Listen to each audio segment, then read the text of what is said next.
নিমন্ত্রণ বাড়িতেই হোক বা ঘরোয়া কোনো অনুষ্ঠানেই হোক, খাওয়ার শেষ পাতে চাটনি ও পাঁপড় ছাড়া খাওয়াটা কিন্তু জমে না। সে আম, পেঁপে, টমেটো, আনারস যে কোনো চাটনিই হোক না কেন।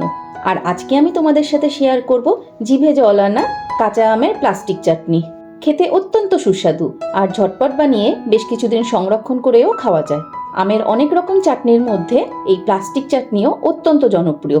এই আমের চাটনি বানানোর জন্য আমি এখানে 3টে কাঁচা আম নিয়েছি। এবার আমগুলোর খোসা ছাড়িয়ে লম্বা ও পাতলা করে কেটে নেব। এই প্লাস্টিক চাটনির জন্য আমের টুকরোগুলো পাতলা করেই কাটতে হয়, তবেই সেটা ট্রান্সপারেন্ট বা স্বচ্ছ হয়ে প্লাস্টিকের মতো দেখতে হবে।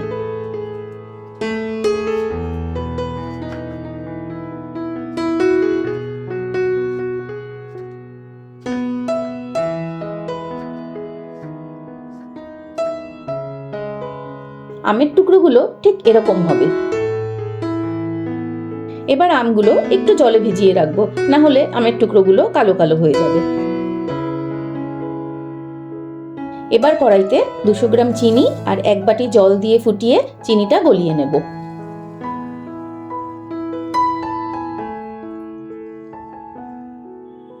তারপর 100 গ্রাম কাজু ও কিশমিশ এই চিনির জলে দিয়ে দেব। 30 থেকে 40 সেকেন্ড নেড়ে চেড়ে এবার এই চিনির জলের মধ্যে 1 চামচ মৌরি দিয়ে নাড়িয়ে নিয়ে তারপর আমের টুকরোগুলো মিশিয়ে নেব।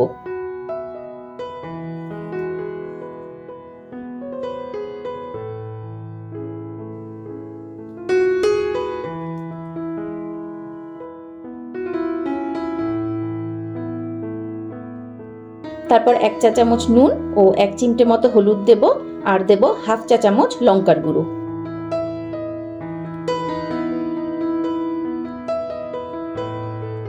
এবার সব মিশিয়ে নিয়ে হাই ফ্লেমে 10 মিনিটের জন্য আমগুলো ঢেকে সেদ্ধ করব।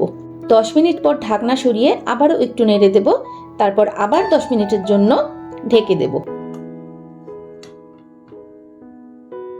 এবার ঢাকনা সরিয়ে দেখে নেব আমগুলো পুরোপুরি সেদ্ধ হয়েছে কিনা। তারপর ঠান্ডা করে নেওয়ার পর চাটনিটা দেখো কত সুন্দর দেখতে হয়েছে। আমের টুকরোগুলো কিন্তু একটাও ভেঙে যায়নি বা গলে ঘেটে যায়নি।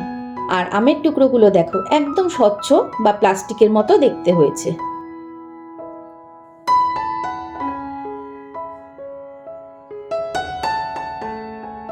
এবার একটা সার্ভিং বলে চাটনিটা ঢেলে নিয়ে খাবার টেবিলের মাঝখানে মধ্যমণি করে রেখে দাও। খাবারের শেষ পাতে তো অবশ্যই ফাটাফাটি লাগে। তাছাড়াও কাজের ফাঁকে চামচে করে একটু চাটনি মুখে পুরে আবার কাজে লেগে পড়ো, অনেকটা রিফ্রেশ লাগবে। আর আজকের এই ভিডিও তোমাদের কেমন লাগলো কমেন্ট করে জানিও। ভালো লাগলে শেয়ার করো। আর আরো নতুন নতুন রেসিপি দেখার জন্য আমার চ্যানেলটা প্লিজ সাবস্ক্রাইব করে পাশে থেকো, এতে আমি অনেক উৎসাহ পাবো। আজ তাহলে আসি, সবাই ভালো থেকো।